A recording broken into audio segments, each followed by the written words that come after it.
Hey guys, welcome to a new episode of Review. Okay, don't get me wrong. I love traveling just as much as the other person. In fact, I feel like I never romanticize the idea of summer, like, because in Bombay, heat is so bad, and I know that everywhere else in the world, when the sun comes out, that's when they consider it to be good weather. But in Bombay, like, I consider good weather when it's like raining or when it's like winter season because it's just so unbearably hot and you're just like sweating all the time. But for some reason, I'm really into the idea of summer this year and into like wearing like super light linen clothing, summer dresses, going for picnics, eating fruits, just like slow living and slow lifestyle, like, as if like I'm on a summer vacation. Like summer is summering more than it ever has for me. The reason why I think that traveling is over romanticized is because I think it's really glorified online. Everybody's always like, oh my god, I just want to be in Italy doing this, I want to be in Spain doing this, I want to go to LA, I want to be this girl, that girl, and associate themselves with that lifestyle. People just show the highlights of traveling and nobody shows the kind of struggles, teaching, and lessons that it can come with. I've really like been trying to manifest like a crazy travel trip because I traveled so much last year and this year because I haven't. I'm just feeling like that lack, and I feel like I need a break and change from routine.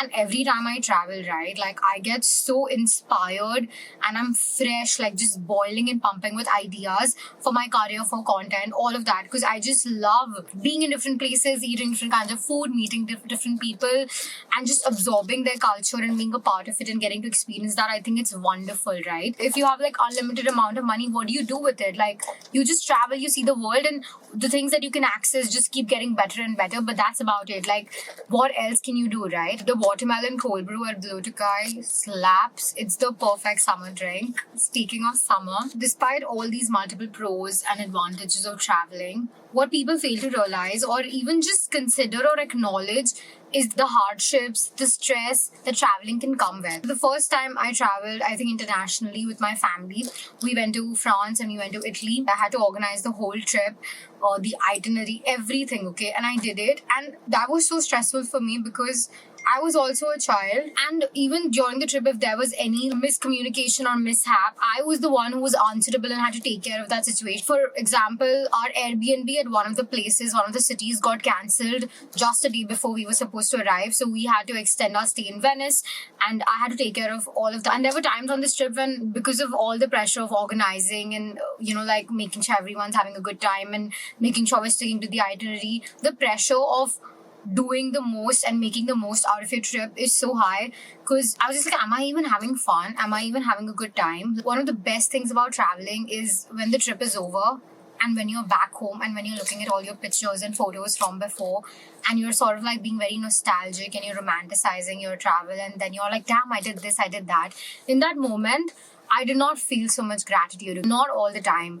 But looking back, I just have such good memories associated with every trip of mine. And I don't know if it's because my brain's just made it like a positive experience for me and I'm choosing not to look at the negative, or in hindsight, overall, it's just gratitude for the experience of getting to travel. Like, I don't know what it is, but it sort of makes you feel like the main character and also makes you feel like you're romanticizing your life, which I did not feel like while I was actually living it and when I was on the trip. So I feel like that's kind of fucked up. And that's probably because traveling and the experience of it is romanticized so much that it builds a lot of pressure in your head when you're actually doing it. So instead of being present, I was just worried if I'm making the most of it, if this is even fun, if all the amount of money that I've spent on this trip is gonna be an investment, or if it's just gone, if I'm like, there was just so much going on, and I don't know if that's just like me or like anxiety or what. It's also made me realize that like the more we romanticize travel, the lesser we, as a consequence,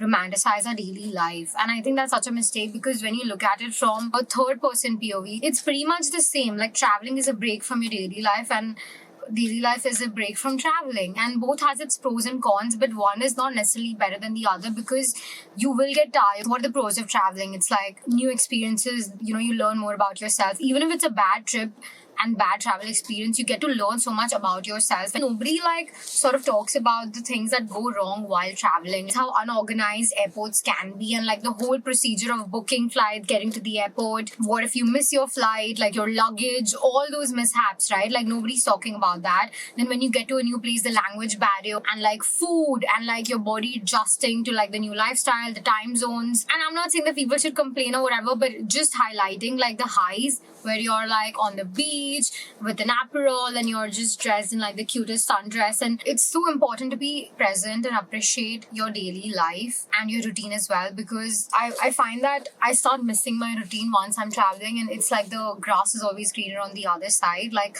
I'm very grateful for the experience to travel, but it's more romantic and it means more to me when it's already done and when I'm looking back at it than in the moment. And that is not cool, because that makes me realize that like I need to be more present and like show gratitude for like my everyday routine life, 100%, like the life that I've built. And also while I'm traveling, like be more present to enjoy it instead of like, because it's like the dialogue from Ye Jawani Hai Diwani, like no matter how much, you know, you try, something with the other is always going to get missed. So I think it's more important to see what you have right now, whether you're traveling or not, and to be grateful for that experience and to be truly present in this moment. So another thing that I've noticed is that whenever I have really low expectations from a place, I end up having the most fun in those places. Like for example, I was going to Bali last year for my friend's bachelorette, and I did not think that I would have too much fun because I did not think much of Bali in general. I had just seen it in stories and I thought, okay, whatever, like, you know, it's like a place where everybody goes for their bachelorette and there are some beach clubs. But I had honestly never like been to a place that was similar, so I didn't know what to expect, and I had so much fun there. We were 5 girls, and like the other 2 of them I had never chilled with or hung out properly all my life, but we ended up having such a good time and our personalities just mingled and we just each other's strengths. So much has gone wrong on this trip, right? Like while we were going only, like while you were trying to check in, there was a luggage problem. Then we almost missed our flight almost every time because we had connecting flights. And over there we met like all these new people and we were partying with them, and in the start it was really irritating because it was almost like we got into a fight the first night, and it was irritating because we just kept bumping into those guys everywhere. But by the end of the trip, we ended up becoming friends with them, and now we're like low-key in touch with some of them, and it's just like a hilarious experience overall in our heads. And of course there was like some tension here and there amongst us also, but you know, adjusting when it comes to food, because there are so many people, so there's a lot of things that also don't work out while traveling. For example, recently I went on this trip and I don't know if it was because I was PMSing or what, but like I had a complete breakdown and meltdown. But when I look back, it is still one of the fondest memories I've ever had. So I don't know if that's like distorted in my head or what, but I can't like negate the fact that I did like end up like crying on the trip and I had a breakdown and I was just not feeling like my best self, you know, for like 2-3 days.